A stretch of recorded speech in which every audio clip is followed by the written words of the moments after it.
हाय दोस्तों, मैं हूं कमलेश और मैं आपको सुना रहा हूं पंचतंत्र की कहानियां। कहानी है रंग में भंग। एक बार जंगल में पक्षियों की सभा हुई। पक्षियों के राजा गरुड़ थे। सभी गरुड़ के असंतुष्ट थे। मोर की अध्यक्षता में सभा हुई।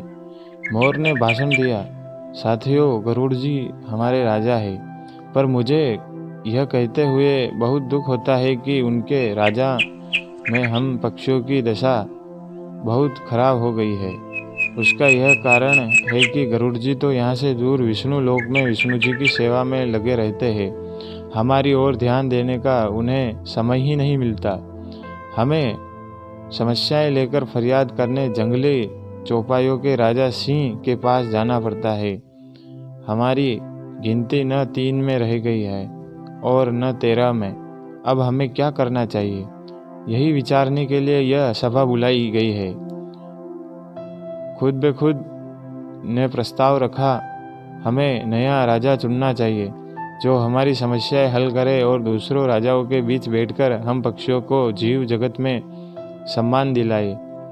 मुर्ग ने बाग दी, कुक्कुड़ को मैं हुदहुदी के प्रस्ताव का समर्थन करता हूँ। चील ने जोर की सीटी मारी, मैं भी सहमत हूँ। मोर ने पंख फैलाए और घोषणा की तो सर्वसम्मति से तय हुआ कि हम नए राजा का चुनाव करें, पर किसे बनाए हम राजा। सभी पक्षी एक दूसरे से सलाह करने लगे। काफ़ी देर के बाद सारस ने अपना मुंह खोला, मैं राजा पद के लिए उल्लू जी का नाम पेश करता हूँ। वे बुद्धिमानी है, उनकी आंखें तेजस्वी है, स्वभाव अति गंभीर है, ठीक जैसे राजाओं को शोभा देता है। हर्नबिल ने सहमति में सिर हिलाते हुए कहा, सारस जी का सुझाव बहुत दूरदर्शितापूर्ण है।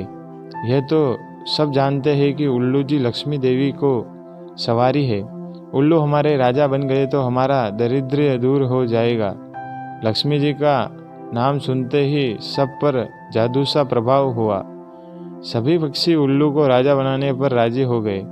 मोर बोला, ठीक है, मैं उल्लू जी से प्रार्थना करता हूँ कि वे कुछ शब्द बोले। उल्लू ने घू घू आते कहा, भाइयों, अपने राजा पद पर मुझे बिठाने का निर्णय जो किया है उससे मैं गद गद हो गया हूँ।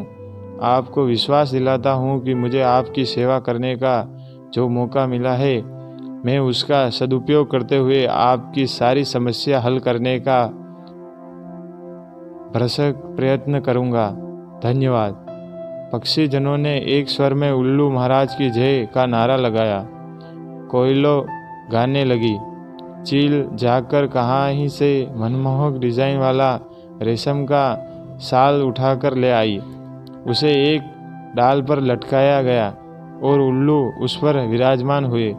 कबूतर जाकर कपड़ों की रंग बिरंगी लीरें उठाकर लाए और उन्हें पेड़ की टहनियों पर लटकाकर सजाने लगे।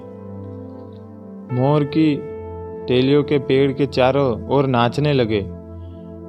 मुर्ग व शतुरमुर्गों ने पेड़ के निकट पंजों से मिट्टी खोद खोद कर एक बड़ा हवन तैयार किया। दूसरे पक्षी लाल रंग के फूल लाकर कुंड में ढेर लगाने लगे। कुंड के चारों ओर 8-10 तोले बैठकर मंत्र पढ़ने लगे। वहाँ चिड़िया ने सोने व चांदी के तारों से मुकुट बना डाला तथा हंस मोती लाकर मुकुट में फिट करने लगे। 2 मुख्य तोते पुजारियों ने उल्लू से प्रार्थना की, हे पक्षी श्रेष्ठ, चलिए लक्ष्मी मंदिर चलकर लक्ष्मी जी का पूजन करें। निर्वचित राजा उल्लू तोते पंडितों के साथ लक्ष्मी मंदिर के ओर उड़ गया। उनके जाने के कुछ क्षण पश्चात ही वहाँ कौवा आया। चारों ओर जश्न सा माहौल देखकर वह चौंका। उसने पूछा, भाई, यहाँ किस उत्सव की तैयारी हो रही है? पक्षियों ने उल्लू के राजा बनने की बात बताई। कौवा चीखा, मुझे सभा में क्यों नहीं बुलाया गया? क्या मैं पक्षी नहीं हूँ? मोर ने उत्तर दिया, यह जंगली पक्षियों की सभा है। तुम तो अब जाकर अधिकतर कस्बों व शहरों में रहने लगे हो, तुम्हारा हमसे क्या वास्ता? कौवा उल्लू के राजा बनने की बात सुनकर जल भुन गया था। वह सिर पटकने लगा और काका करने लगा। अरे, तुम्हारा दिमाग खराब हो गया है कि जो उल्लू को राजा बनाने लगे?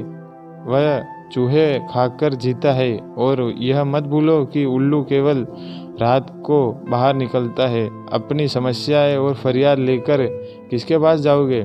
दिन को तो वह मिलेगा नहीं। कोई की बातों का पक्षियों पर असर होने लगा।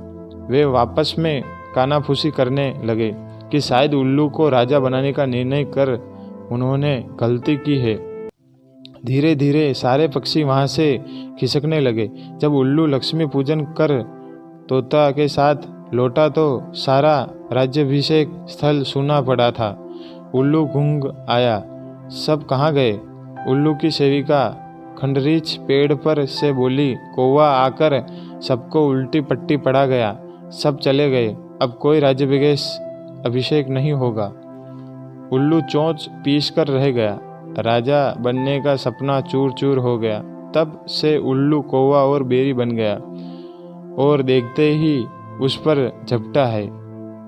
सीख, कई में दूसरों के रंग में भंग डालने की आदत होती है और ये उम्र भर की दुश्मनी मोल ले बैठते हैं।